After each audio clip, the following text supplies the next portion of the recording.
Welcome to Discord Discussions, a new series where we discuss gaming news, topics, and releases of the previous month. Today, we're talking about Nintendo and our expectations for them for 2020. Hello, I'm Mukhtar, Hi, I'm Spenser. Hi, I'm Alexa. and this is whatever we decide to call it later. Welcome. Insert Welcome. title here. So, what do you guys want to talk about first? You want to hit that direct and everything that came with it? Wow. Yeah, let's be very direct about this conversation now. Oh, coming out with the zingers right away. Okay, all right. Uh-huh. I fell off a bridge in Super Mario 64, so that's what I'm dealing with. But yes, this direct. Let's talk about it. Obviously the biggest thing to come out of it is ARMS, right? Being in Smash. Yeah. I mean, is there anything else you guys want to talk about before we get to that? I mean, We can stay in alphabetical order. Arms is A. Arms is A, yeah. Well, first let's sort of talk about the context of this direct. So it's been over 200 days since the last real direct. Oof. Like, we've had information about a bunch of other games. You know, we had like Indie World, which are always nice. Oh, I love that. Yeah, the Indie Worlds are always fun. Mhm. We had the Smash Direct with, three technically. We had Banjo right after the September Direct. We had Terry in November, and then we had Byleth in January. We had that Animal Crossing direct. We had an Animal Crossing Direct. We had a Pokemon Direct. Right, but there's been do no those general- count? That's the thing, right? I don't think they count. Well, no, that's what I'm saying. So it's like they were there, but it's like if you're not a fan of those games, and if you just really like Nintendo and the state of Nintendo, then there wasn't a lot for you. True. Those are all very important on their own, but a general direct has a lot more weight to it and a lot more like impact. It's not specialized. Right. Like when the Animal Crossing direct came out, people were like, "Where's the Smash information?" I'm like, "Bro, you came to an Animal Crossing direct. How do you think you're gonna talk about Animal Well, Crossing?" they do that all the time. They do that all the time with whatever. They do it with the indie directs. But my thing is, with those directs, there's expectations just for those specific games. But with regular directs, you don't know what's gonna happen. Like there's like you be Smash Everything's fair characters. game. Yeah, anything can happen. So there's like a lot of like it takes like the hype of E3 and just spreads it out throughout the whole year. You never know Right. when what's gonna drop. You never know what's gonna happen. So 200 I was gonna say 200 years. 200 days passed. 200 years. It's been 200 years, and I needed Nintendo information. Usually they have one beginning of the year. They usually have one in January or April. I mean January, February, or March. It was getting kind of dire because you get to March and there has been no general direct, and then on top of the COVID-19 drama, Right. you don't know if Nintendo's going to have a direct at all. Then there were like, and there's always like rumors being like, bro, there's gonna be a direct this week, bro. There's gonna be a direct this week.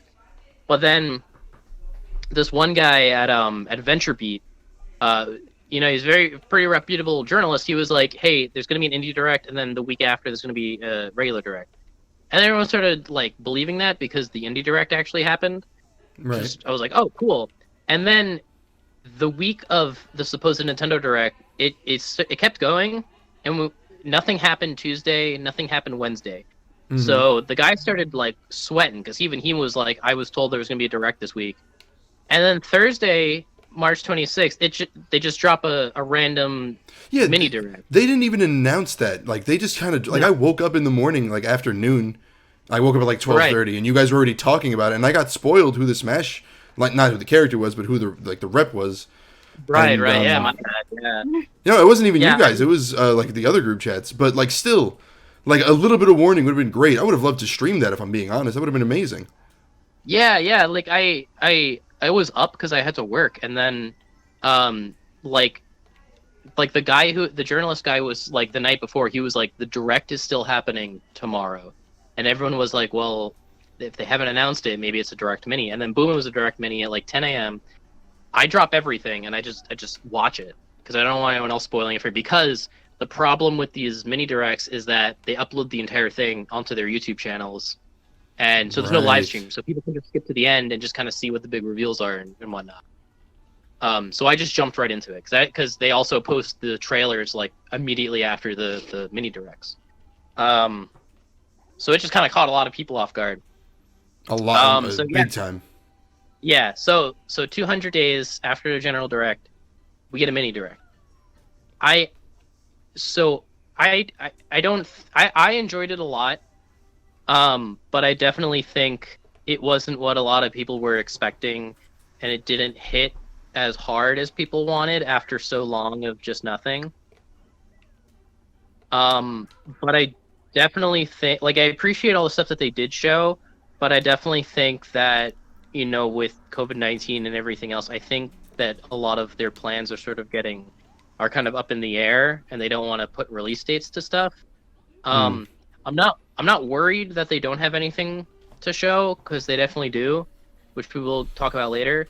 But I liked it for what it was. I always like directs, and I like this one. To be fair, at the very beginning of the video, they're like, due to the COVID-19 crisis, right, like, things are subject to change and everything. Right. And like before then, like, they've already been announcement that people at Nintendo like have it, and like you know, like, they have to stop working, things are completely shut down. Right. From the quarantine, like self-quarantine. So right. I'm sure that played a huge role in it too. Right. Right. So overall, I enjoyed it. There is a lot of specific things that I really liked, which we'll talk about as we go through it. But it, you know, I mean, even for a mini direct, it was amazing. Like, I thought it was great. Like, there was a lot of stuff in there. We didn't know anything that was coming, right? And also, really quick, one of the biggest things for me besides the Smash reveal was Borderlands and BioShock and XCOM. I didn't. And okay, XCOM. Was there any news about that? Was that confirmed anywhere before? Because I had no idea. That really caught me off guard. They were all leaked, like, in January, but it was leaked because they were being rated by the ESRB, which is usually how most things get leaked. So that was another problem with this direct. Like, a lot of stuff, I'm assuming this direct was supposed to come earlier because a lot of stuff sort of got leaked as like ratings and stuff. Like Catherine did, and all the 2K games did, which is fine because it's still really exciting to see them. But yeah, no, Borderlands and BioShock are like really, really great games. Rip Borderlands. No, not Rip Borderlands. Sorry, Rip BioShock. What do you mean Rip BioShock? What? What do you mean Rip BioShock? What's wrong with BioShock? Oh, because the studio was acquired by EA, and they like dismantled everything. That's why I don't know if you've played all the games, but like for BioShock Infinite, there was like additional DLC that was extremely rushed, and they like scrapped a lot of this initial story because E3 was like, y'all only get one, and it was kind of lame. You get one DLC. That's it. Like, I mean, all things considered, I feel like well, because BioShock is very important to me since it was my first like PS3 game, also, and it was like my first true rated M game where I was like, I'm an adult. I'm gonna play the game even though it's scary and spooky. And like, I don't know if I want to like remember how good we had it, and then it's gone. Now you can remember how good it was on the go. And then I will never get it again. Right. Yeah. Oh shit. Well, we never get the hype of when a game first comes out. Let's be clear about that, right? The hype when a game first comes out in like that first week or two or three, or maybe even the first month of a game coming out will never live up to like a remaster, I feel like, for like a number of reasons. But I am super excited for Borderlands to come to Switch. That feels like a perfect game to play with like a bunch of friends. Yeah, for sure. And especially with how grindy and stuff Borderlands is. Like, it's just the perfect fit. I think they also said, I think they came out, and so it's not going to be 60 FPS, it's going to be 30 FPS, but it's going to maintain a stable 30 and a stable 1080p, and it is going to have gyro-gaming. So that's really cool. Did they mention if there's cross-platform play? No, there's not. I don't think there is for all the other releases. So cross-platform is a very tricky thing to talk about, especially when it comes to like big games like Borderlands. But it's just it's nice to see that, because like everyone's been asking for Borderlands on Switch for like the longest time, and I mean, there's no excuse why they shouldn't be, because they're only PS3 games. They're only last gen games. This is true. Yeah. So I'm excited. I'm a little skeptical though, because again, I still just want to see how it performs, but also, so you can buy physical copies, but you have to download basically the entire game. Didn't So it's Spyro not do really that? good. Spyro did it. They got into a lot of trouble with it. Fallout 76. Right, but I'm talking about like specifically Switch games, Oh. as opposed to like like Project CD Red, who like fit all of The Witcher 3 and all the DLC into one cart. Hey, but didn't The Witcher run stupid, like really bad on Switch? It does, but The Witcher runs bad on everything. Okay, that's valid. The Witcher is just a poorly optimized. It's great, but it's such a poorly optimized game. Like even like the biggest, like the best, like I think gaming. even PCs have trouble. Yeah, they do. Like even like the most expensive gaming rigs, like start chugging when you play The Witcher 3. But the fact that it runs it all on the Switch is like insane. But it's also just the fact that like like 2K, because there's, from my understanding, there's like I think 6 game carts. There's 32 gig game carts, and then there's the 64 gig game carts. And CD Projekt Red shelled out for the 64 gig ones, and apparently 2K. So the 2K games, so XCOM 2, the Borderlands trilogy, and the BioShock collection, all of them are being released physically. However, barely any of the game is on the game cart, and you have to download most of it because 2K is using the cheaper and smaller game carts as opposed to the 64 gig game carts that CD Projekt Red used for to fit all of The Witcher 3 onto one cart. So I'm just a little skeptical about the new releases. Like I'll probably pick up Borderlands definitely. But I'm really not sure if I'm gonna actually buy a physical copy because it's like, what's the point?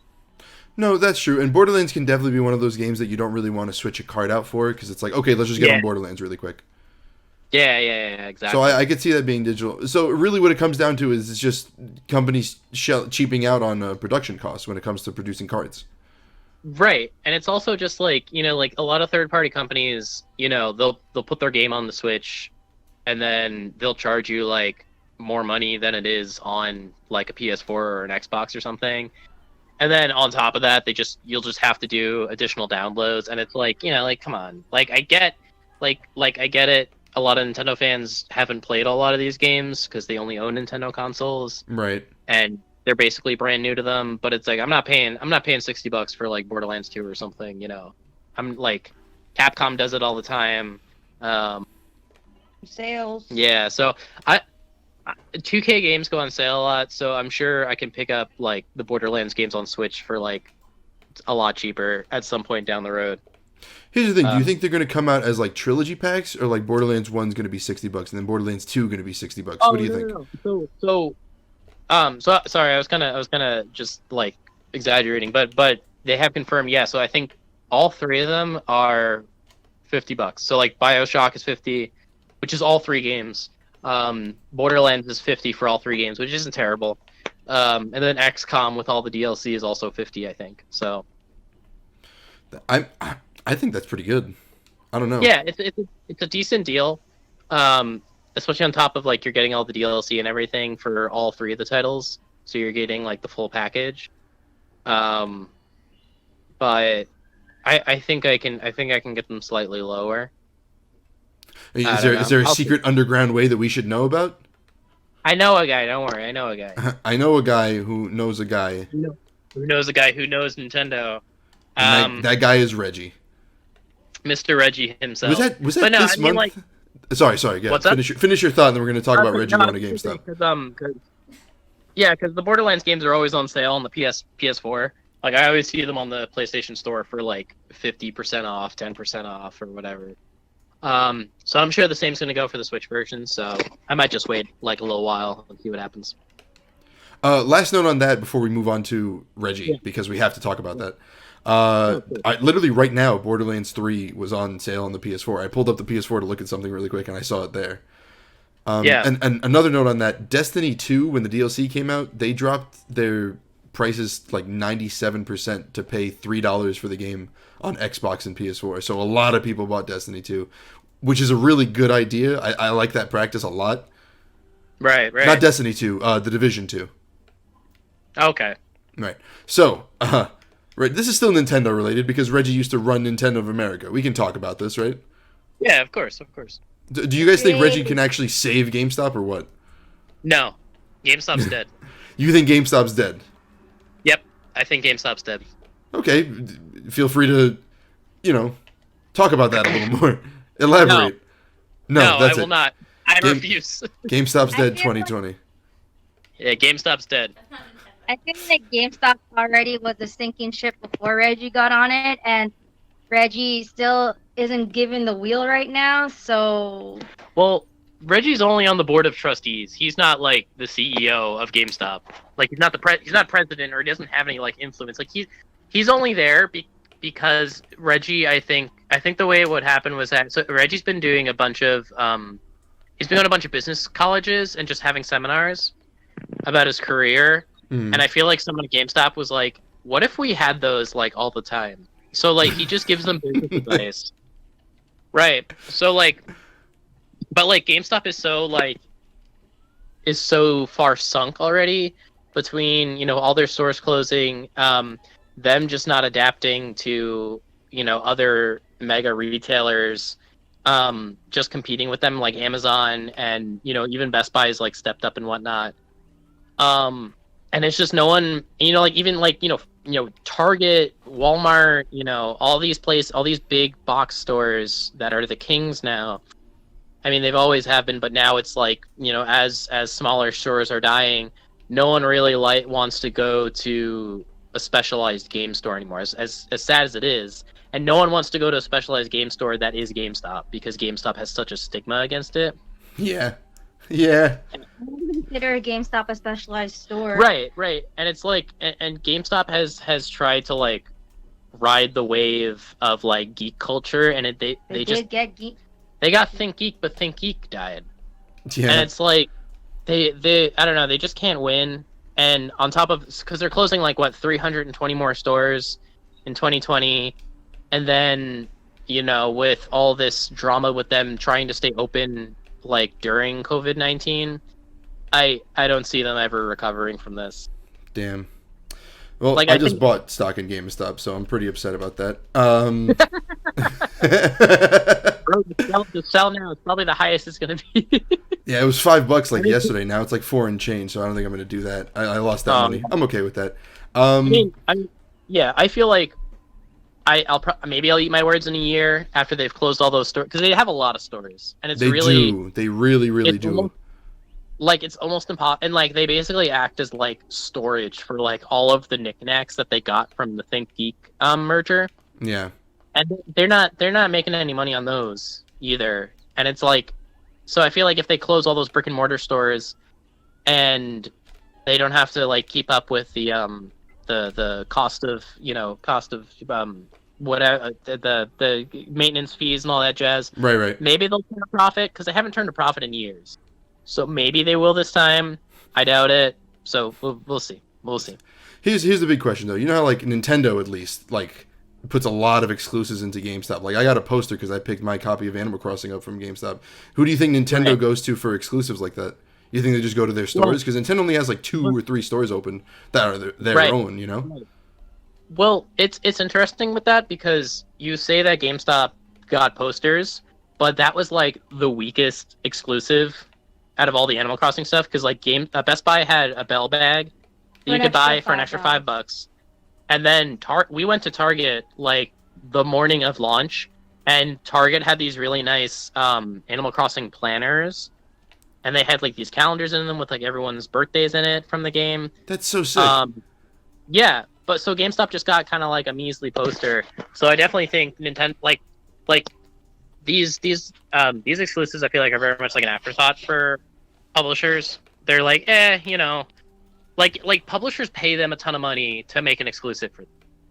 So that also probably shows that like Nintendo doesn't really believe in the power of GameStop, and Nintendo and like GameStop didn't offer them a lot of money. Yeah. So, yeah, but I do think, because Nintendo is pushing to open up a lot more stores, because, they opened the one up, and I think it was in Tokyo, That one has been like there's like lines around the corner all the time. Probably not right now. Probably, of course, I hope not right now. You would hope not right now. Right. So they're opening up more stores. They're opening up the theme park. So I think they're definitely trying to expand their brand, so they can definitely have those exclusives without, other retailers and what. I think the theme park got delayed because of the delay of the Olympics. So. That's true, because the theme park was supposed to open this summer along with the Olympics. Like, it's supposed to open up before the Olympics start, Right. and then everyone who goes to visit Tokyo goes to, Nintendo World. So yeah. Damn. Okay, back to the direct. What? Yeah. The reason we're here. The reason we're here. Yeah, sorry. That's what happens when you get no- deep in the conversation. You get sidetracked. So yes, we talked about 2K games had their stuff. That was cool. Let's sort of go in order. So 2K was the second thing that came out during the direct, and the first thing was everyone wanted information about when the Xenoblade remake was coming out, Right. and that was right off the bat. They had this really great trailer showing off, the new graphics, the new menus, the new music. It has a new epilogue chapter, and it's coming out end of May, which I think is great. But I did not realize it's coming out the same day as Last of Us 2. Oh God. So, yeah. So that's going to be kind of but I feel like, Xenoblade fans and Last of Us fans, because Last of Us has such a broad general appeal, and Yeah. Xenoblade is such a niche thing, but it's becoming less and less niche over time. So they definitely don't overlap, and they can definitely kind of raise each other up. But it's like, yeah, I'm just really excited for the remake. Xenoblade is like one of the best JRPGs like of all time, and it's just getting now it's getting like a really really really nice remake on the Switch. So yeah, I'm just excited. Alexa, what do you want to say? No, fun fact.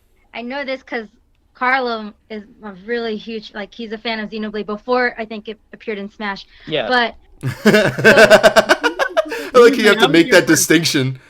No, yeah, because he Listen. bought it first. He was like, I was here first before everyone knew what a shulk was.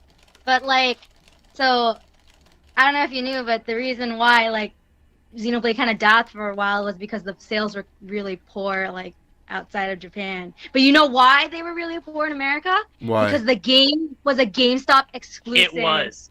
Are you Xenoblade serious? was a GameStop Yeah, exclusive. it was a GameStop exclusive. It was the worst thing in the world. So Xenoblade and the Metroid Prime trilogy, special edition, were GameStop exclusives, and they were the hot Black Friday item, of whatever year they came out, and no one could get their hands on copies of Xenoblade. Goodness.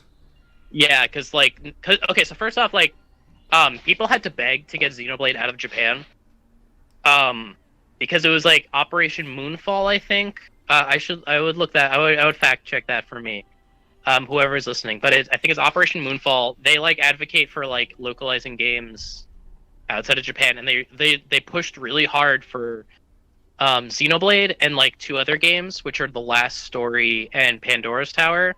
Oh, rip. Yeah. So all three, Nintendo kind of saw that and they gauged the interest. So Xenoblade eventually came out, but it came out in Europe first.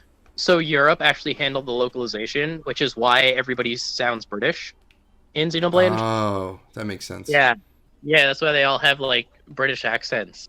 And then it was very much an afterthought in the US, so that's why GameStop was yeah, it's an exclusive or whatever, not a big deal. So it's really exciting to see it kind of being a big tentpole release for Nintendo this year. And that's just the power of what Smash will do to you. Yeah, honestly. Now, perfect. Let's segue that. Smash. Okay. We got to talk about ARMS now. We have to talk about ARMS. Of course. I don't know, man. As excited as I am to get another Nintendo franchise rep, ARMS, Right. Really? Yeah, me as one of the 5 ARMS fans in the world. Listen, I was through the roof. I was so excited. Like I was watching that direct, and like it was such a okay. So Sakurai said that because Sakurai has like a weekly column in Famitsu, I think. Famitsu, that's a Japanese magazine, isn't it? Yeah, it's like the biggest Japanese magazine for video games. And Sakurai is really good friends with them. Anybody who's worked in the game industry long enough, they're good friends with Famitsu. So Sakurai has, I think it's like he reached like the 600th column or something, but he does it like every week, and he just talks about like what games he likes a lot that he's playing currently. Like Xenoblade. Like Xenoblade. Like what's going on with his life, what's going on with like development and stuff.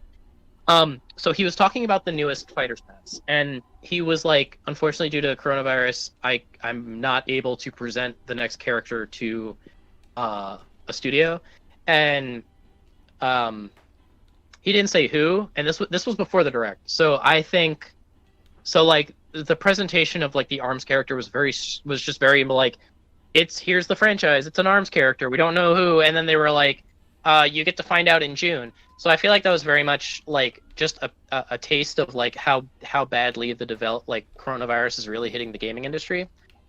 But even though it was literally just, here's a JPEG of the logo for ARMS, this character is in Smash, I was going nuts because I love ARMS, despite it not really doing as well as I think I could have. To be fair, Spencer also freaked out when he saw the JPEG screen of Metroid Prime 4. Right. So I'm a fan of JPEGs and high quality JPEGs. Right, high quality JPEGs, and just showing me things way too early before they're ready. So I'm used to this sort of heartbreak before, because Metroid's still delayed. But regardless, so yeah, so I think I'm excited, obviously, but I know people are very much not happy about it because people wanted something to really like blow them away after how disappointing Byleth was for a lot of people. And Hey, I think Byleth was a great choice. I think Byleth, I think the Switch has an amazing so this is sort of my overall take. So like the Switch has an amazing roster of games from Nintendo, and every single one of those games deserve to be represented in Smash in some form or another. Right. And one of my gripes with Smash Ultimate when it came out, as much as I love it, as much as there's so much content in it, was that it really didn't. Because I mean, to be fair, it started development before the Switch came out. It started development early. It came out only like a year and a half out of the Switch's like launch. But the Switch has such a strong library, and it has such a strong library of titles out of the gate, and I feel like the Smash didn't really represent that. I mean, like, yeah, you get a Breath of the Wild stage, you get an Odyssey stage, but like that's it. Like we're still doing like Splatoon 1 stuff, and like Xenoblade 2, like Rex didn't get in, and that's how I felt with ARMS. Like it felt really weird that an ARMS character wasn't just one of the newcomers. It didn't sell well enough. Well, it's not that it didn't sell well enough. Sakurai said it was too early because Smash Ultimate came out early, and not saying like it got rushed or whatever. It's just like it was just timelines didn't work out. Sakurai likes playing a game and really understanding the game before they puts the character in, which is also why Byleth was a DLC character. So I'm happy like ARMS is in. I think it's going to do great for the series as a whole. And I think it's going to show that Nintendo that like, people are interested in the series and it's going to move forward. But I just feel like it should have been something that was already there since day one. So that's my thing. That's valid. Okay, those are all really, really valid points. Yeah. That being said, fuck Byleth. Okay, I'll say it. I'm not ashamed to say it. Yeah. Okay? Here's a fun fact. Okay, if Byleth wasn't the fifth, okay, let's assume a couple things here. Let's assume that this second DLC pack is going to have more Nintendo representation, right? Because make the argument that Joker isn't Nintendo rep. Hero, Dragon's Quest. Hold on, say that again, Alexa. Oh, sorry. I mean, with Persona, the the one that's like Dynasty Warriors. Oh, Scramble. That's Yeah. not even coming to the States yet. It's already out in Japan. Well, there you go. Obviously. No, but like, yeah, even Atlas was like, hey, do you like? They put out a survey apparently like last week. They were like, do you guys want that Persona 5 spinoff in the States, even though it's already out in Japan? So, but anyway, that's a whole other thing. Sorry. No, it's okay. No, you're good. You're good. But yeah, you're good. Right. Banjo, Banjo-Kazooie being classic Nintendo, right? Right. Does that really count as a Microsoft rep? I don't know. That's a whole other debate. But Right. And then Terry being Fatal Fury. I don't even know if any Fatal Fury games were on like a Nintendo console, if I'm being honest. Were there any? All of them more or less are. And now or were? They were. I mean, but also they're all on Switch right now. So like, yeah, it was very quiet, but like SNK has like almost their entire backlog on the Switch because they've been releasing like the arcade archive versions of them. Right. So like every single like Metal Slug game, almost every single Samurai Showdown game, every single Fatal Fury and King of Fighters game is more or less on the Switch. So they're there. They're definitely there. All right, well then let's talk specifically about Nintendo publishing the game, right? Like, or is publishing the right word? Maybe developing is the word I'm looking for. Right. Because, Atlas developed Persona. Yeah. And then Square. Square Enix did Hero, Microsoft, and then Rare originally.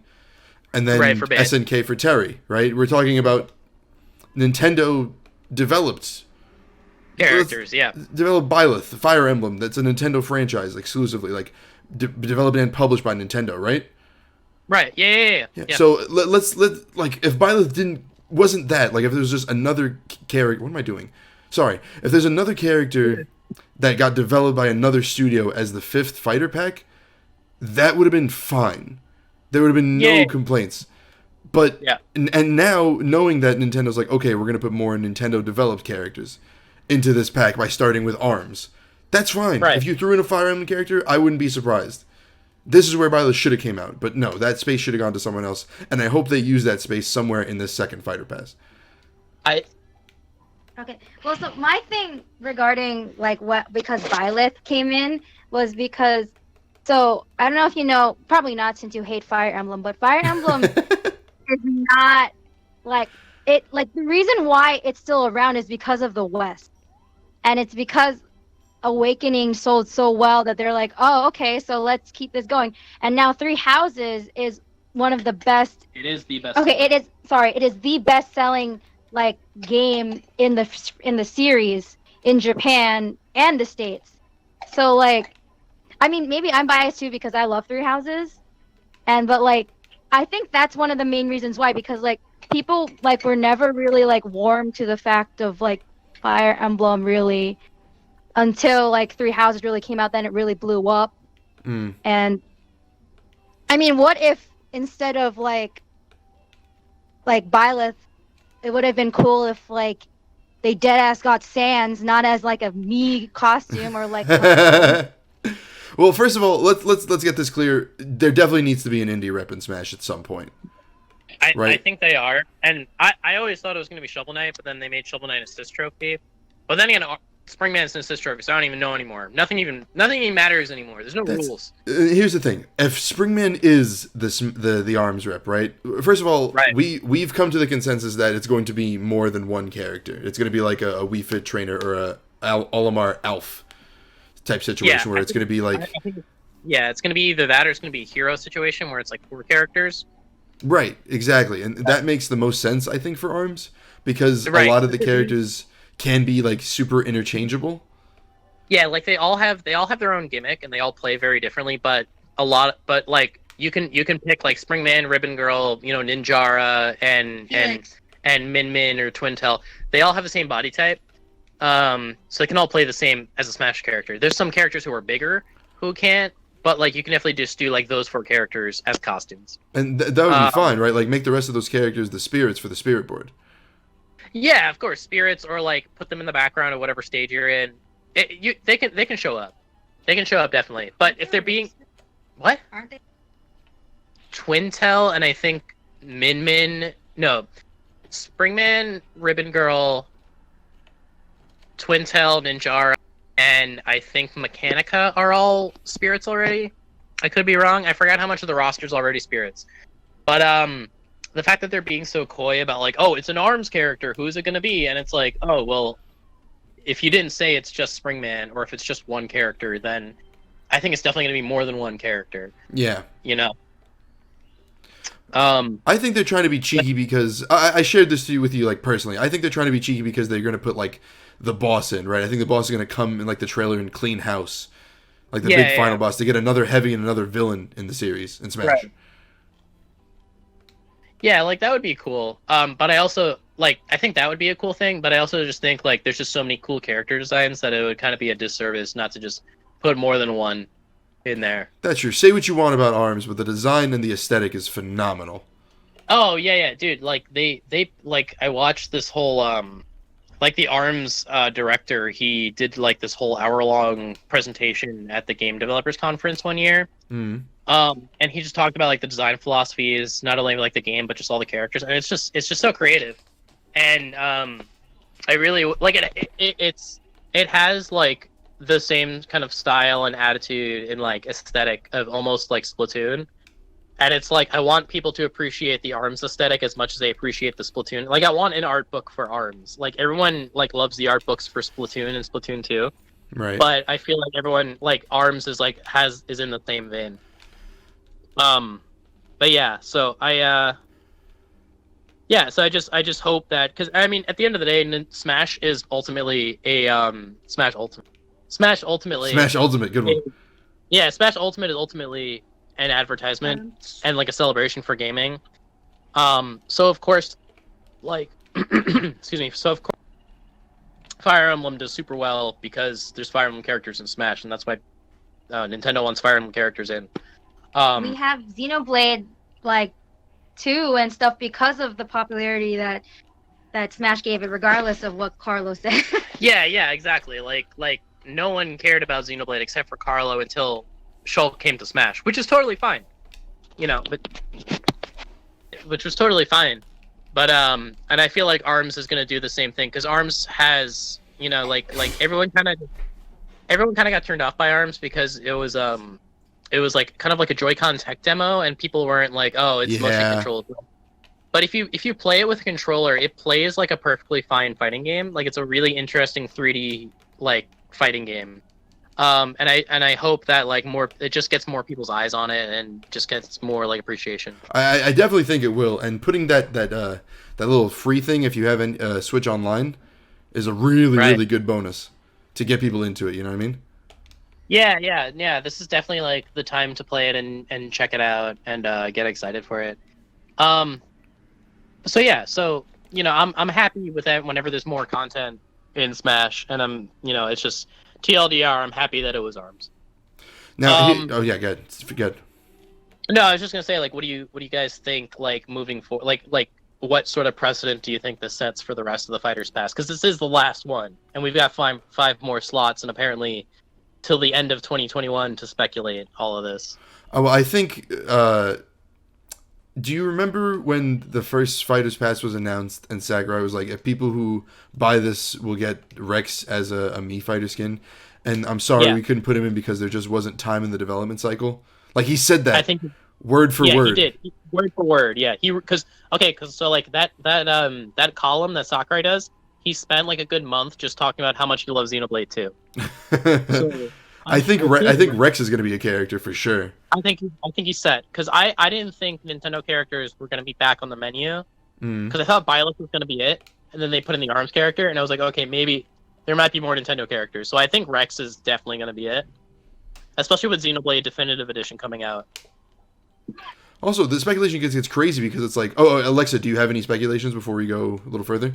What was that? What's up? And do you have any more speculations about what you think is going to happen next? Well, I still hope that Sora gets in, but I don't think he will, considering like Remind came out already. Right. But what's it called? It'd be really cute if like they decide to put in a Doom character and they put Isabelle in the trailer. I think if they're aware of the meme, they will. It would be really nice to see. First of all, it'd be kind of hype to see Doomslayer in Smash. Word. Because we don't really have like a I guess Snake is really the closest thing to a rated M rep. You know? And Bayonetta and Joker. Well, they censored Bayonetta. Really? I forgot the. Yeah, Bayonetta flew under my radar for a long time. I forgot that she was rated M. Oh, dude. Yeah, I love Bayonetta. the boobies. That's true. That's the lack of clothing because her clothes are made of her hair. They Right. are, yeah.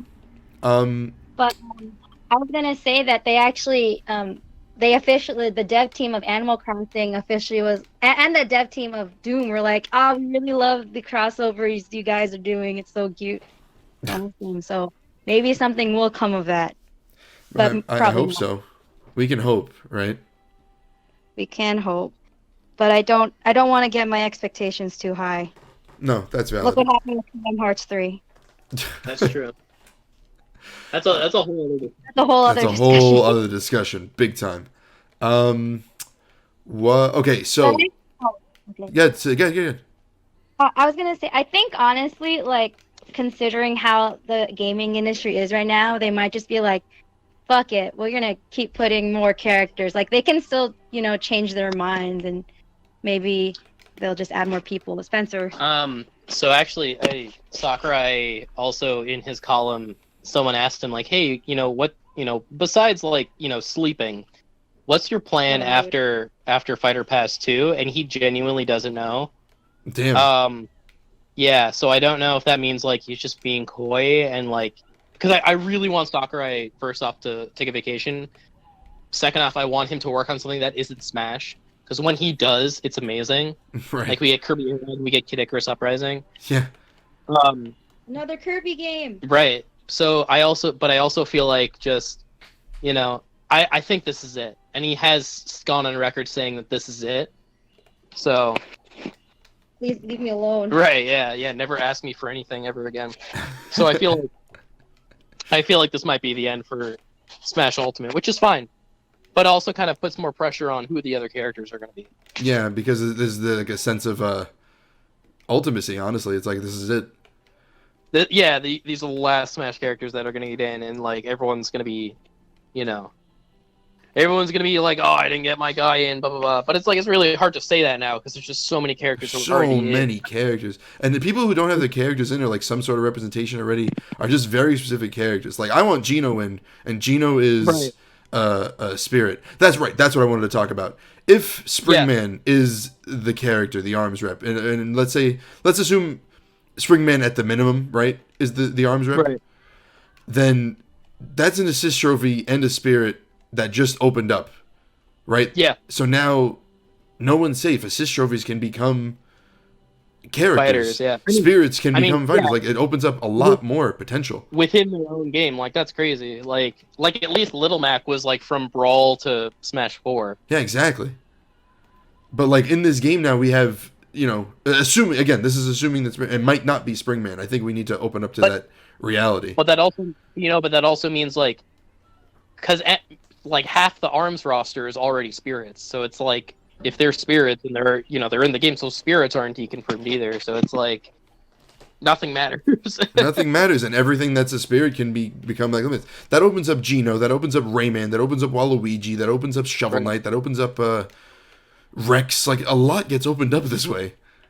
Yeah, basically like all of gaming is in there.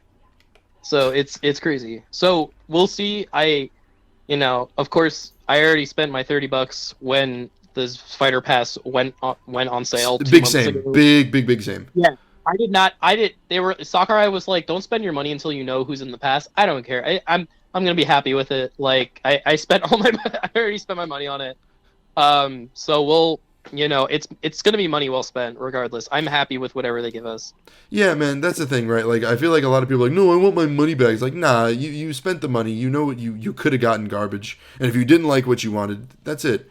When it comes right down to it, I just want a full Smash roster, even if I don't agree with all the character choices. And Sakurai always delivers. He's like one of the best like game developers out there in terms of just like pure like quality. It just shows with Smash and all of his other games. And like he knows like the weight of like paying extra for a game that's already out. Yeah. So he's really been like with Fighter Pass 1, he really went all out with all these characters and made them as unique and like fun as possible and added as much as he could, like in terms of music, stages, modes, spirits. Like he really went all out. So I'm sure he's gonna do everybody justice. So I have no worries about that. Do I you mean, think? my Oh, whole okay. good, good, Sorry. good. No, go ahead. My whole thing is, I feel like since it's been so long and like they already had the thing after 2 months, they had to address it. Like at least say something. They don't want people to assume that they're not gonna do it. Like I think they themselves felt like they needed an update, even though it was like not a lot of information. Right. You know. Yeah. Just because like Sakurai said, is like y'all don't buy it, but then people bought it, and he's like, well, fuck, I can't just not say something now because we took their money. So Yeah. Yeah, I agree with that because it's also like, and that's kind of the feeling for this direct in general because not a lot of stuff was new from Nintendo, but it's been so long and with with like the crisis going on now, I feel like they did just need to give some sort of update to Yeah. people. It So just kinda- I think this is a good. Yeah. Yeah, no, go ahead. You think this is good? Oh no, I was gonna say I think this is a good segue to just start jumping off to the rest of the direct. Because there was a lot in there besides what we talked about. There was, but I'm blanking on everything else. If I'm being honest, there was. Yeah, I can fill you in. So Right. Smash. Bravely Default 2. There's a demo out, isn't there? Yeah, it's really great. I beat the whole thing already. Nice. Bravely Default 1 great. you put Octopath's in great. 30 hours in the 3 hours. Oh wow. No, that was not 30. That was 3. Yeah, I beat the demo. It's great. There's some things that I'm gonna. So they're really good with putting out demos. And then there's gonna be a survey later, asking you what you thought of it and what they're gonna tweak. So I have my feedback that I'm gonna give them whenever they send it out. Like Deus Ex. Right. They did that for Deus. Yeah. I So love the arts. yeah. So I think Bravely Default 2 is gonna be a great game for Switch for fans of JRPGs. It's gonna be great in general for JRPG fans because you get Xenoblade and you get Bravely Default 2 the same year. So I'm a big fan. I'm excited. There was Fit. there was the Ring Fit DLC, which we have Ring Fit and like I love it, and I'm really glad they added DLC because like everyone's stuck inside and like I feel like it's hard. It's gonna be hard for Ring Fit to stay relevant for people who had it since day one because once you beat the adventure mode and you do kind of like all the mini games and stuff, there's not really much for you to do. Right. So I'm just glad that they added more stuff that more people can just like, jump in, jump out. And like the jogging mode was like something that people wanted since like day one. My mom uses it. Yeah, Alexa's mom plays the jogging mode because it's just you go through the levels without having any like enemy fights, which is cool. That is pretty cool. And then the rhythm mode is like a lot of fun. I was playing it a lot the other night. Needs more music. Though. Yeah, it needs more music, just because it's so much fun. But it's also just like it's like tiring, and it's like a lot of fun to do, like the harder modes. So and like again, I love new and weird things that Nintendo does. So like I'm glad that Ring Fit has like succeeded like this, and that they actually supported it after launch. So Ring Fit is your top JRPG, is what you're saying? Yeah. Well, it's better than Xenoblade, better than Bravely Default. Ring is the best character. Yeah, better. I better, love the female voice. Better better than than the male voice. Better than Dragon Quest. Okay, good to know. What else got announced in the direct? There was. Oh, I was very excited for 51 Clubhouse games. Yes. 51 worldwide game is like Clubhouse games, which is apparently it's a DS. There's like a DS game. Which I didn't know existed. I didn't either, but apparently people were like bugging out because it was like you know how like the DS was like the king of like casual games. You Oh, you yeah, had big like time. you had Brain Age, you had that, you had Rhythm Heaven, and Clubhouse games was apparently one of them. And I didn't know that. I just never played it. So and like it looks so much fun. And by the way, it's done by the Mario Party team, so that's why all the games look super high quality. That's amazing. Yeah, and it's got online multiplayer for most of them. So That is as long so as sick. yeah, dude, I'm so excited. It looks so much fun. I wish it was out now because this is the perfect time for it. Yeah, absolutely. Oh my goodness. Yeah, and like as you Mukhtar specifically know how like shoddy like some of the other board games on Switch can Oh, be like Monopoly big and like time. like Uno. Like we know. So it's just so nice to see like just good multiplayer, like just play these card games, play these, just board games. So I'm excited. I'm really excited for it. Me too. That's definitely something I'm going to pick up on day one because I don't know. I just I love simple board games and being able to play those online is such a novel thing to me. Yeah, same. And it's only like $40 too. It's not even like a full 60. Exactly. Okay. So that what came out. Quarantine can be good. Yeah, with the quarantine, like it should have like shadow dropped during the direct. It's so good. It was like perfect. What did get shadow dropped during the direct was good job. I didn't know anything about that game. Yeah, so it's another like Nintendo published weird little indie game, which I really hope they do more of. So it's like Nintendo published it. Apparently this Dutch studio made it, but like Nintendo polished it up. Mm. And it's similar to like Snipper Clips and the Stretchers, which came out last fall, which was another like weird indie, Nintendo published game. I forgot about the Stretchers. I did too. But I hope like Nintendo just has like more weird games like that, and they just drop them just out of nowhere. I picked up Good Job. I streamed it the day after the direct, and it was pretty fun. I mean, it's a puzzle game, and I'm like, I'm smooth brain, so it took me like a second for like a lot of it. But right. Honestly, like the getting over those puzzles were really fun. Like it's like really unique. I don't know. For $20, I thought it was a really good purchase. Yeah, I heard it's like really goofy and like really like it really like makes you think, and like there's just a lot of room to like just do cool stuff with. So I'm glad it's there. I'm glad Nintendo does again. I love ARMS. I love Ring Fit. I love when Nintendo just does weird stuff. Yeah. What else? Oh, perfect. We got new information for Pokemon Sword and Pokemon Shield expansion pass, which didn't show anything new at all. And for some reason they made it like the big, we have one more thing, which was, I thought that was like the low point for me during the direct. Like, I was feeling everything that they showed off. And then they were like, hey, here's the one more thing. And I thought it was going to be something else, like hype. But then it was like, here's the same information we gave you about Sword and Shield. Yeah, 3 months ago. They really dropped the ball on that one. They could have did something so much. I mean, there's a bunch of stuff within that same direct that they could have put. Yeah. Like there was a lot of great stuff in the direct, but it's just that because like I feel like a lot of directs are kind of, they either make or break a direct for a lot of people, dependent on what's shown off at the beginning and what's shown off at the end. And like the beginning for Xenoblade, that was great for me, but then like the ending was just like come on. Like if it was like something else, like if it was like like a Metroid or like a Breath of the Wild 2 teaser or just something crazy, like that would have been. Yeah, that would have been amazing. It was just more of the same. Like I don't understand why they even bothered, because the Pokemon Company always goes out of their way to not show Pokemon information during directs. Like they have their own things. Yeah.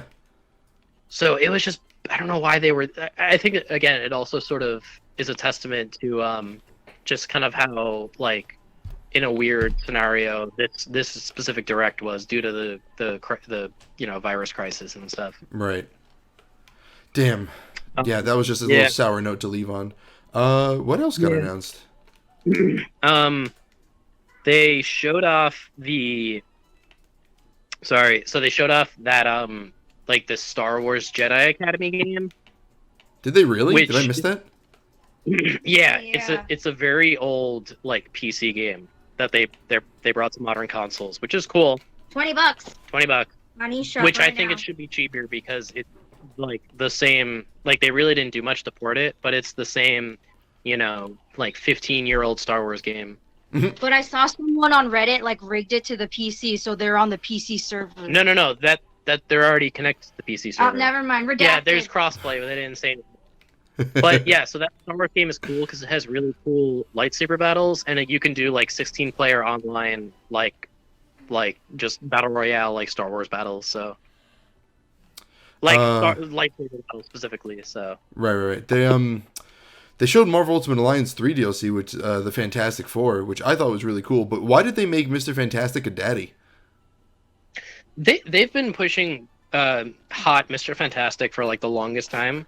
'Cause they really want John Krasinski to play him, like weirded out like John Krasinski. That'd be amazing. Yeah, no, it would, but it's been like so obvious for the longest time. But yeah, dude, I don't have Ultimate Alliance 3, but after all this DLC, like I am excited to see like it in like its final form with all these characters and stuff. I have it. Like huge. Yeah, the roster's huge, and I like that it keeps getting better. I got the season pass too because I love Marvel Ultimate Alliance Gold Edition. Was my first Xbox 360 game before I had an Xbox 360. Aw, that's awesome. So there's a deep gaming connection to Marvel Ultimate Alliance for me. Yeah, no, the Ultimate Alliance games are like incredible. Like I remember I played Alliance 2 for like an entire summer. Like I just played the whole just Ultimate Alliance 2. God, it's so good. The Carnage DLC for Alliance 2 is amazing. Yeah, I really like playing as Carnage. Right. Yeah, so I'm just really glad Nintendo was like, "Hey, we'll publish this for you."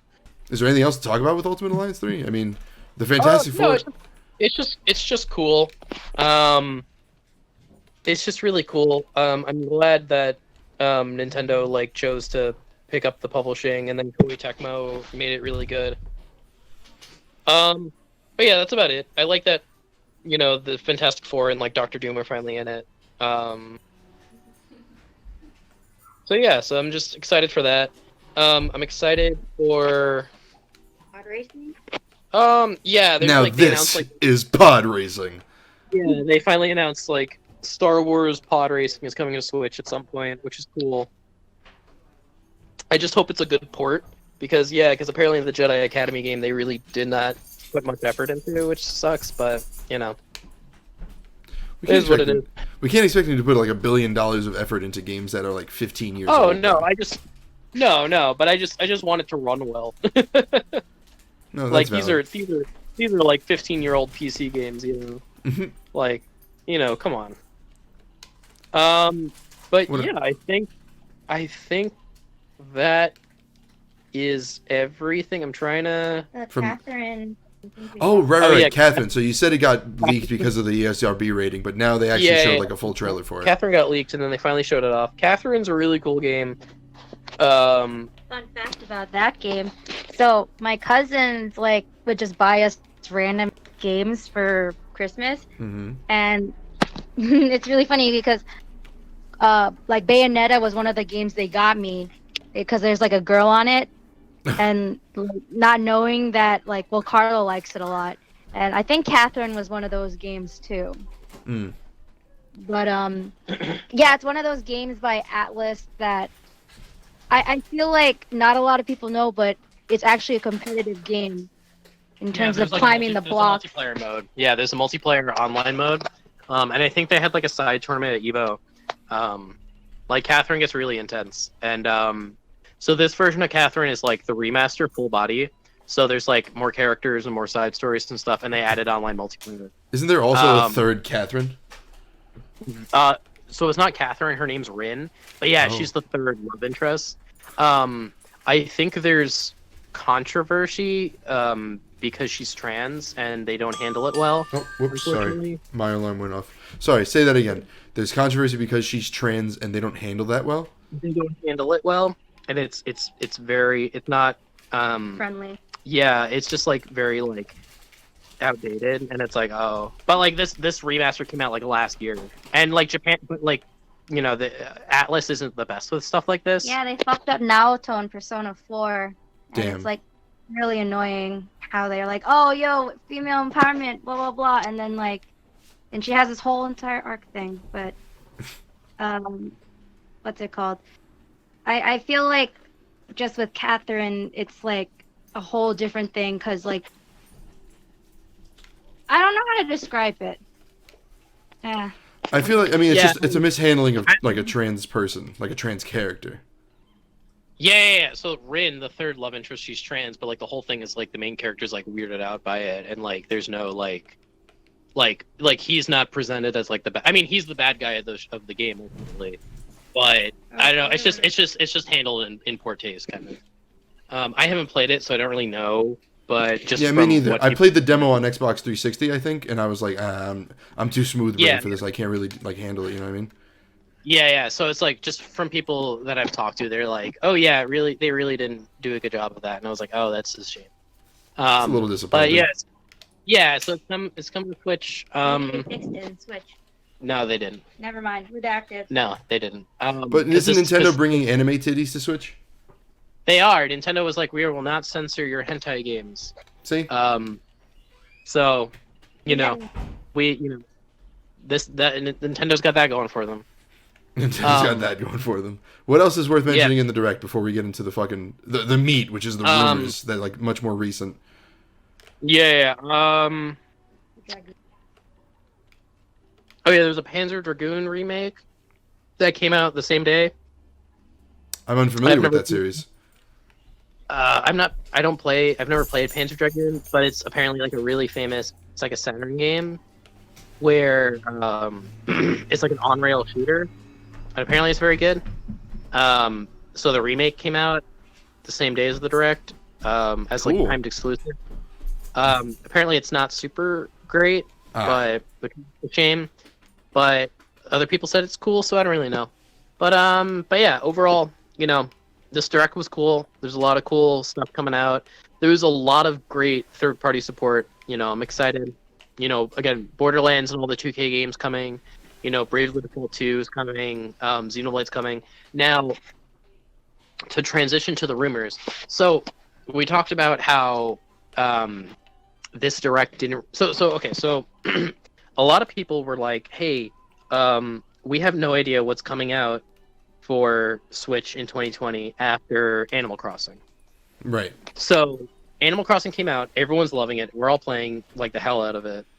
The Direct comes around, and everybody sort of expects this to sort of paint like the picture of what Nintendo's 2020 is going to look like. Sort of like what Nintendo did last February with their Direct, where they were like, here's Mario Maker, here's the Link's Awakening remake, here's Astral Chain, Fire Emblem's coming out, in July, and all that jazz. Here's all the Smash DLC and whatever.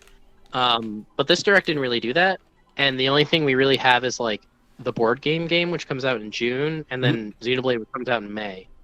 So after this Direct, people were kind of like, well, what else does Nintendo have, coming out? So now we can sort of transition to like these rumors that came out yesterday, which are more or less confirmed, I guess, from everyone else. Well, when they say confirmed, it's just like more outlets are reporting it and like getting their information from their like reputable sources, quote unquote. So I don't know. Define confirmed with this. So I wouldn't say I would say confirmed for me, just because like I follow a lot of the rumors. I have no inside information whatsoever. But usually when this many like reputable, like not even there, because there's people who are like, I'm the leaker or whatever. There's people who are known for being like who leak stuff, but like when actual game journalists who work for like big corporations like Eurobeat, like Eurogamer and Kotaku, right? And when like the big guys like start like saying like, yeah, this is coming out, they don't just say that, like they only report on things that are actually like true and they've confirmed with their sources. And the big thing for me especially was the guy from Kotaku, Jason Schreier, who he only talks about leaks when he knows it's true, and like he actually gets confirmation. So I think all of these Nintendo rumors that came out yesterday, I think they're 100% true. I think they're insane. I would never have believed it until other people started like saying like, yeah, it's happening. So there's too much smoke. There's too much smoke here for there not to be fire. So yeah, that's valid.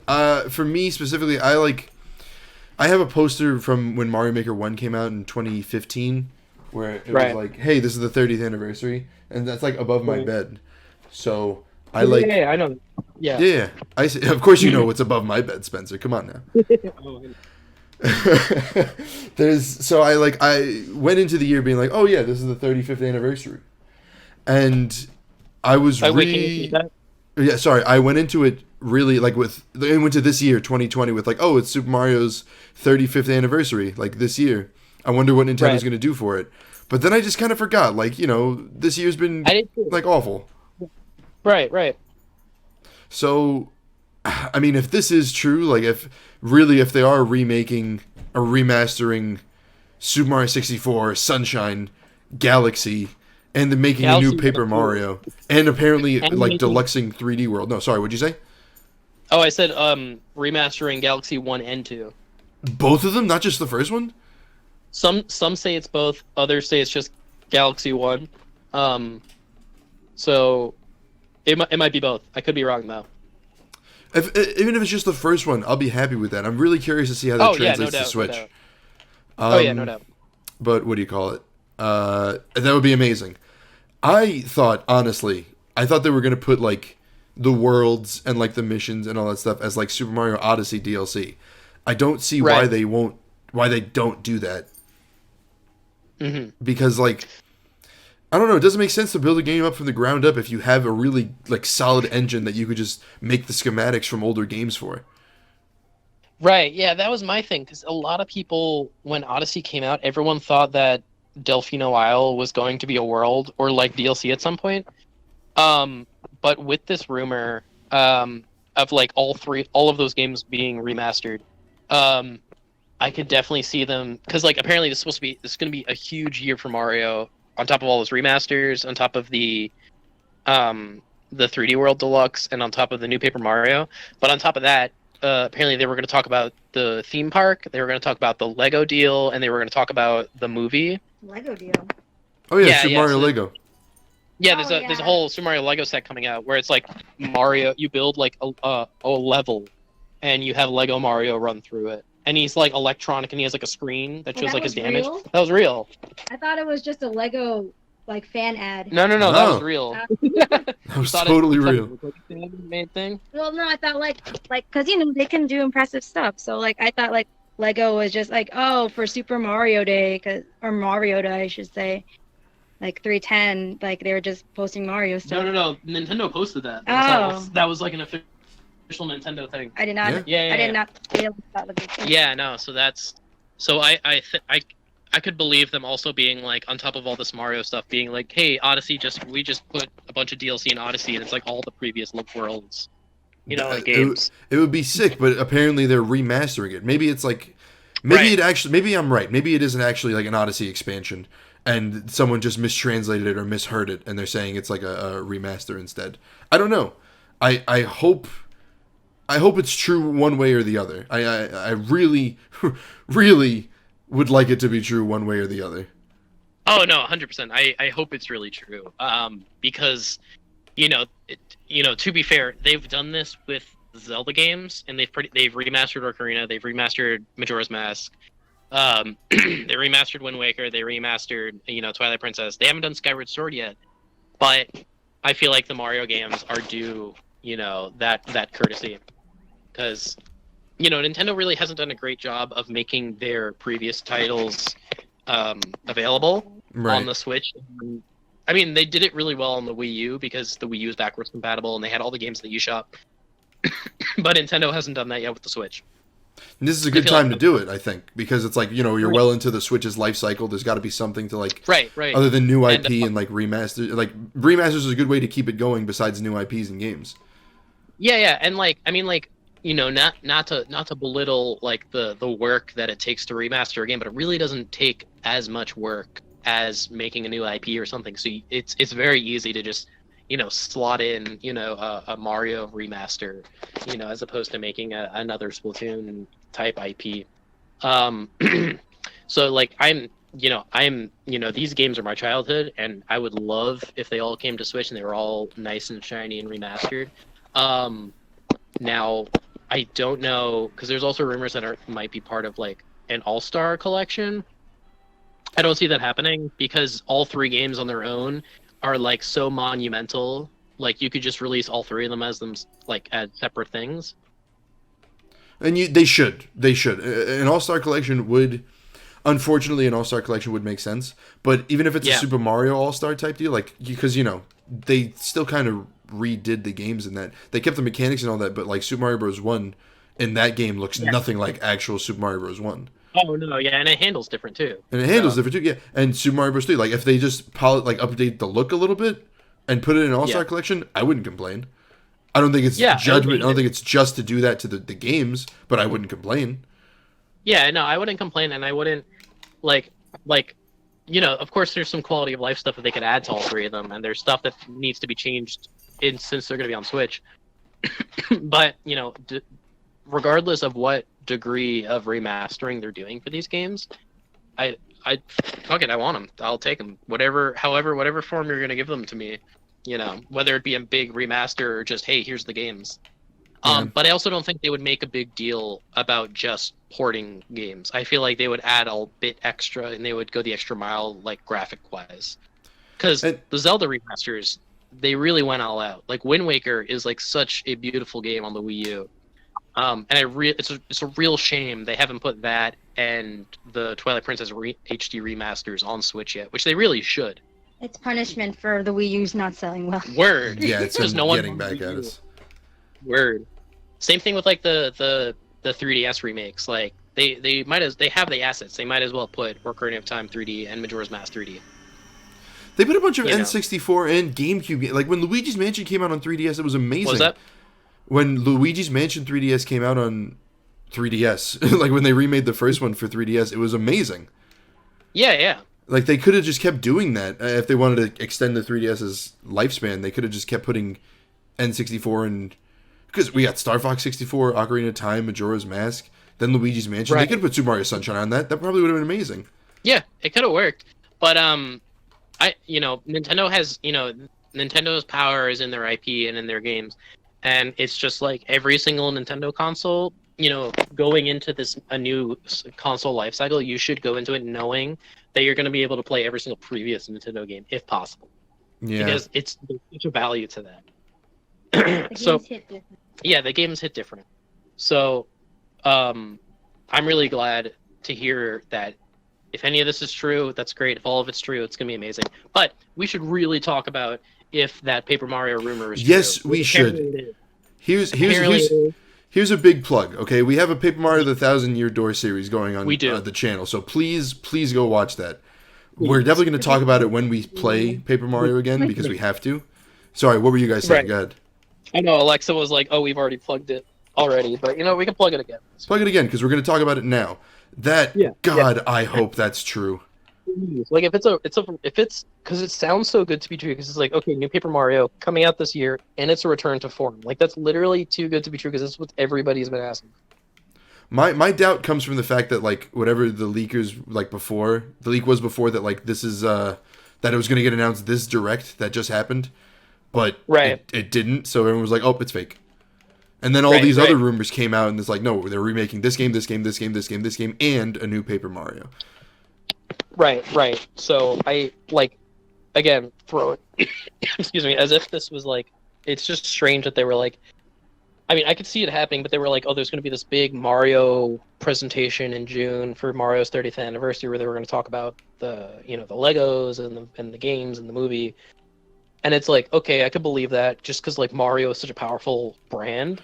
Yeah. But then also being like, hey, Paper Mario is gonna get in there. Like that's so strange because Paper Mario is so out there, and if it's gonna be such an out there Paper Mario, it's like that's great. But it's just so strange that they're also like, hey, in this presentation, here's a Paper Mario. I mean, listen, if they decide to, if E3 got canceled, if Nintendo's E3 thing was all Mario, it would be hype as fuck. It would be amazing.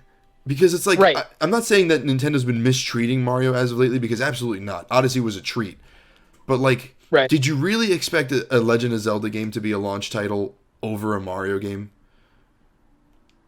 Yeah, that's the thing. It's like, I mean, like, with Odyssey and with Mario Maker 2, I feel like Nintendo really is understanding Mario and really just like they're really, like, I feel like with the Wii U, it's like, we had Mario, we had, New Super Mario Bros. We had Mario Kart 8 Deluxe, and then we had Mario Maker. And I feel like this time around, now that Mario is sort of jumping out, pun intended, jumping out into like theme parks and kind of becoming, trying to make himself this big IP, which he already is. Like, absolutely he is.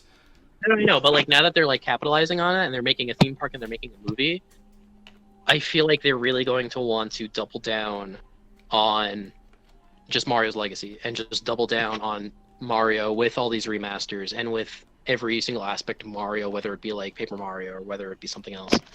And again, it's a very smart move because everyone loves Mario, everyone loves Mario 64 and all these 3D games, and if they find out, oh shit, I can play it on this new system called a Switch, that's crazy. Like, the sales are going to go through the roof. Big time. You're going to get, like, who isn't going to pick up that game? Because you'll be like, okay, this is a game I missed because I wasn't born yet. Or, oh, okay, this is a game I remember. You know? Right. There's, right, like, exactly. The market is, like, so vast. Mario hits every, like, sweet spot. Word, exactly. And it's like if you just put it all on the Switch is already, like, booming like crazy. It's going to bring even more people into it. And I feel like this is the time to do it. Especially on top of, next gen consoles are coming. Yeah, how are you going to stay relevant? Again, think of this as like a second launch. You need to compete with the PS5 and the Xbox, the Xbox Series X. Yeah, exactly.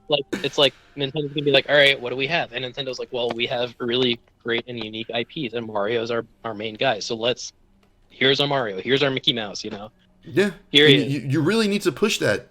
I assume most of these games are gonna, if it's true, I assume this is gonna come out during holiday, because you need to compete.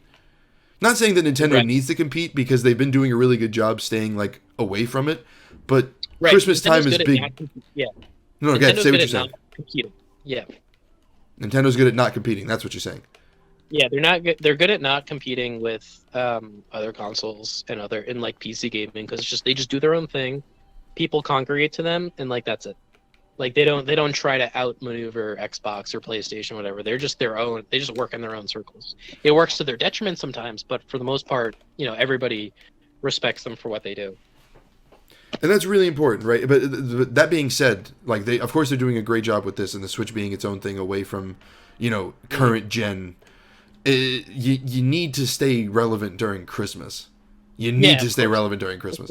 That's not even just that's not even like a gaming thing. That's just like as a company that's putting out entertainment and products, you need to have a product for when people spend the most money. Exactly, and if any of these rumors come out during that time, I assume if Paper Mario's been cooking for a while, right? Let's assume that's going to come out first. That's going to come out the soonest. Right? I think so. I think it'll be announced in June, and I think it'll be over maybe like September. I want to say September at the earliest. Really, you think everything that's going to like Paper Mario and all the remakes and all that? No. I think Paper Mario will come out first, and then maybe the remasters will be in November. Because we don't know what their big November game is going to be. Last year was Pokemon. The year before that was Smash. That's true. true. Year before that was Mario Odyssey and Xenoblade. Well, okay. Well, sorry, what were you going to say? I just said I think they're going to re-release Mario and Sonic at the Olympics 2020, since we're not having that in real life. A remaster of Mario and Sonic at the Olympic Games 1 for the Wii? The game. Oh, imagine if they the first game was bad. The first game was awesome. Yeah. Dream Race was my shit. Word, dude. I hurt my arms so much because my friends and I would play till 3 a.m. The track and field stuff. It was so much fun. So much fun. Yeah, I don't know. I think let's assume that they're gonna put. I keep saying let's assume because all we can do is assume. Right. Let's speculate that they're going to put Super Mario Galaxy 1 and 2 as its own bundle, and then 64 and Sunshine as its own. Uh-huh. Right? I don't see them putting all 4 of those games together. Just because Nintendo's been 64 Sunshine and Odyssey are here, and then Galaxy 1, 2, 3D World and all that are here. You know what I mean? Right. And you can make so much money just charging separately for them. Yeah, and I think we need to know that 3D World is going to be its own deluxe. We know that. Yeah. So maybe they do it like that. Maybe 3D World Deluxe is its own game. Like that's one of the November releases with whatever big game they have cooking otherwise. And then that's definitely going to be its own thing. Because the rumor is it's going to have new levels, new characters, Like what the other deluxe, like ports Yeah, the- have been. The Which is deluxe fine, which is fine. treatment. Yeah, 3D World is a fantastic game. I love 3D World. And it definitely deserves that. And it's also one of the last, Wii U games to make the jump. Yeah. So that's Most definitely recent going to be one. on the. Most recent one was New Super Mario Bros. U Deluxe, right? Oh no, it was the Tokyo Mirage Session Fire Emblem Right. Shin Megami Tensei crossover, which is really good, but no one played it because it was on the Wii U. Poor Wii U. Oh boy. Yeah. And then also Wonderful 101, which comes out next month, which I'm very That happy is about. super exciting. Yeah. I funded it. I really want to try that game, like a lot. It's one of my favorite games, literally of all time. It's like my favorite platinum game. It's one of my favorite action games. Very, very exciting for that. But it's also so Mario 3D World. So it's only like Mario 3D World, the Zelda HD ports, Pikmin 3, and Xenoblade X are like the last games on the Wii U that need to really make the jump to the Switch. And I definitely think 3D World is going to be its own thing. I think it needs to be its own thing, right? Because there's no way you can put it with the rest of those games. It's not Galaxy. It's not 64. It's not Sunshine. Yeah, definitely. Like it's completely separated. It's not as old of a game, and it's not going to need a big remaster. So Yeah, so maybe 64, Sunshine, Galaxy 1 and 2 are their own all-star collection. That'd be pretty cool. Right. I'd be okay with that, I guess. yeah, if it's those four, apparently Mario's actual anniversary is September 13th. So that sounds right. I think so. Yeah, like when Super Mario Bros. Like 1 came out, I think either in the States or in Japan, it's September 13th. So I could see a game coming out that day, whether it be the collection or Paper Mario, and then the other game coming out in November.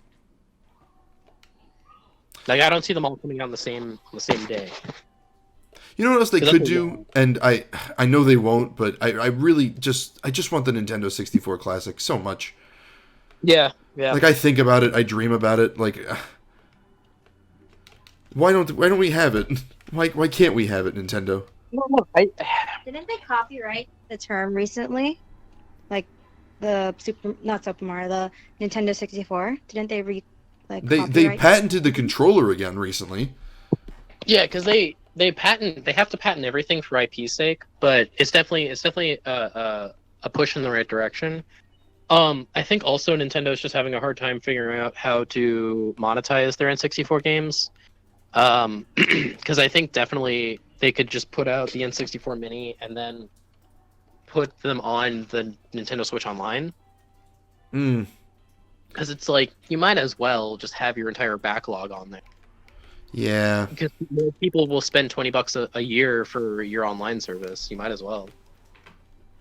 Yeah. Would you rather an N64 Classic or A what? would you rather an N64 Classic or a NES Online app? Oh, NES Online app. Like that, like an Definitely. N64 Online? Yeah, definitely. Just because like no offense to my Super Nintendo, but my Super Nintendo Mini, but like I haven't touched it since all the games came on Nintendo Switch Online, except for like the Final Fantasy games and Mega Man X And Super Mario RPG, Super Mario watch your RPG. tongue. No, I know, and Earthbound, and the And Donkey Kong Earthbound. games. Oh, Donkey And the Kong Donkey- Country. So good. Yeah. Yeah, okay, that's valid. Do you think those games are ever going to get on the Super Nintendo Online, though? Because I don't think they will. I think the Final Fantasy games never will because Square Enix likes making too much money off reselling their games. You know, they can, each Final Fantasy game that comes out is its own event, so they can just be like, hey, Final Fantasy 6, here it is, it costs $5. Mega Man X never is because it's already in the Mega Man X Classic collection Right. on Switch. The Donkey Kong games, of course, at some point. I don't know why they aren't already. Earthbound, of course. I also don't know why not already. Super Mario RPG, Square Enix literally doesn't want to do anything with Super Mario RPG, so I don't know why they haven't just given it to Nintendo yet. I feel like because they have some leverage to make Nintendo, like, make deals with them, you know what I mean? Yeah, it's like we're holding Gino hostage, so he's our bargaining chip. We're holding Gino hostage. Put every Final Fantasy ever made on Switch right now. Right. Do it. I think they will at some point. I think Super Mario RPG will get out of like Square Enix hell and will be on the Nintendo Switch Online. I hope so. I hope so too. Maybe they want to be able to remaster it. Honestly, because that's like they have to get so much they have to get so much From Nintendo. permission from Nintendo, yeah. So like that would just take so much time, so they might as well just give it to Nintendo. yeah, I don't see Square Enix doing that as nice as it would be. Square Enix doesn't seem like the company to do that. No, not at all. But just going back to it, I think just going back to all the Mario remasters and stuff. I think it's true. I think it's gonna happen. I'm excited for all of it. I definitely think the Paper Mario thing's true. I'm gonna be so excited if it is. I hope. I hope it not only is it true, but it actually is true that it's going back to classic Paper Mario. People keep saying that in the rumor, and they wouldn't be saying that without a reason. So I think that's definitely true. But on top of this, like with this, because this came out like just yesterday, and the direct was a few days ago, so it's like, it's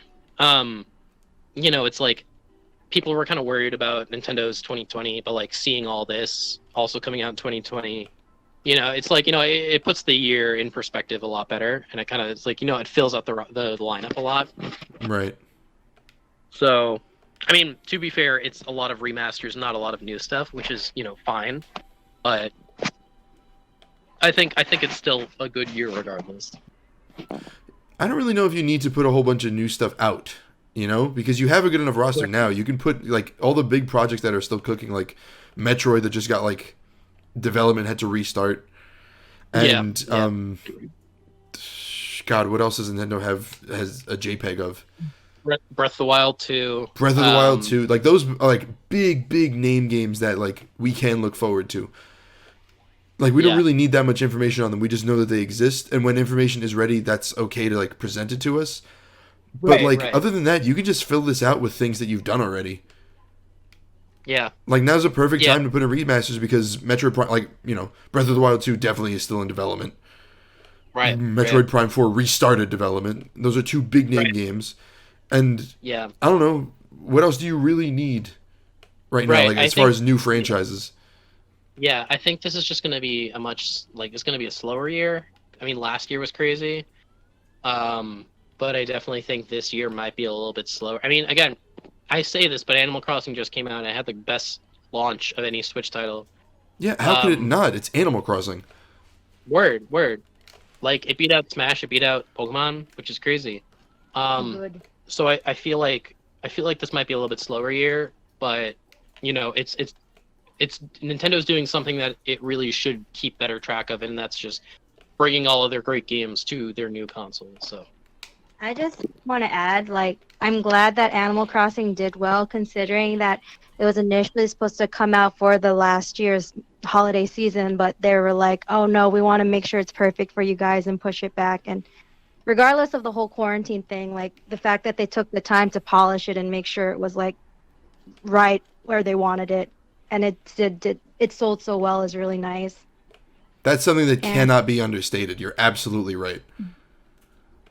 And this one's not as funny. Well, this one's kind of dumb, but I really wanted to hear information about that night market game that they announced all those years ago, from the very first direct. The night market game? Yeah, it's like where you have a night market with all the cats. It's an indie game. It's called Echo's Night Market. It is basically, everyone was like, oh, it kind of looks like Animal Crossing. And then it just kind of never came out, which is okay because it's an indie game and it's its development's long. But now that Animal Crossing's out, it's like, I mean, it's still gonna be good. Yeah, it's kind of the stigma that a lot of indie games have, where it's like, oh, this game looks like this game, and so like what is it? When Stardew Valley came out, Stardew Valley was like, oh, there hasn't been an Animal Crossing or a Harvest Moon game out in a while, and this kind of fills the niche. And now Animal Crossing's out, but still Stardew Valley kind of grew out of its own, grew out of that shadow. Yeah, Stardew Valley I think Stardew Valley is its own thing now. Yeah, It doesn't no need that doubt. comparison to Animal Crossing anymore. Oh, no. Yeah, totally. But like Moneko is like, unfortunately, people are like, oh, I can't wait to play this until the new Animal Crossing game comes out. It's like, oh well, it's out, so it's like, oh. But I mean, still, I'm sure it's gonna do fine. Whenever it does fair- come out. Yeah. Stardew Valley is a lot less forgiving than Animal Crossing. Like, the villagers will be mad, but take your stuff. Here in this Animal Crossing, they're like, oh, it's not my style, but I need a new change of pace. They're more chill. Yeah. Very. Stardew Valley people will spit on you if you give them a gift that they don't They like. hate you so much. They hate you so much. I accidentally gave someone a geode once, and they were like, "What the fuck is your problem?" How dare they act like you killed you like their family or something? Exactly. How dare you? How dare you? But yeah, so I think this year's gonna be great. You know, we got Animal Crossing, we got Xenoblade, we got the board games, which is the most important release. You know, we got potentially a bunch of great Mario remasters and new Paper Marios. I don't know what more I could ask for. You know, I just Yeah, no, listen, even, let's forget about the rumors for a second. There are still things to fill out the Switch right now, which is, I think, a lot of people don't really realize that. Like, we're not talking about, like, indie games or anything like that either. We're talking, like, Borderlands and Bioshock is amazing. What Nintendo's doing now, which I think is, like, brilliant, is it's just a lot of maintenance on games that they've put out already. Yeah, it's like expanding or extending that lifespan of like Smash, Splatoon. Right. I don't know. I mean, Splatoon's been a while, but still, for a while, Splatoon was getting updated. Dead. Oh, Splatoon 2's well, dead. not like dead, but like Splatoon is officially they were getting updates for like I think 2 years, and it stopped last year. So No more Splatfests anymore. I mean, the game's still great and people still play it all the time. You know. Right, but you see what I'm saying? Like, they bring it beyond. This is the first time I really think they've brought things beyond their initial life capacity. Even the new guy, the new president, he's a lot younger than like. No, The he's president of Nintendo, actual Nintendo, not of America. Yeah, not of America. No. Sorry. So he's like a lot younger than like previous presidents, and he's got a lot of like modern sensibilities where he's like, oh, I really like indie games and I really like DLC and stuff. So, so he's the one who's really been pushing for like, you know, offering people like these games like longer life cycles and stuff, and like why Smash has an extra, you know, 2-3 years of DLC, and like, you know, Breath of the Wild got DLC, and like Splatoon's been getting updates all the time and whatnot. So it's a really good direction, and I'm all for it. Like 100%, I'm all for it. Yeah, definitely. All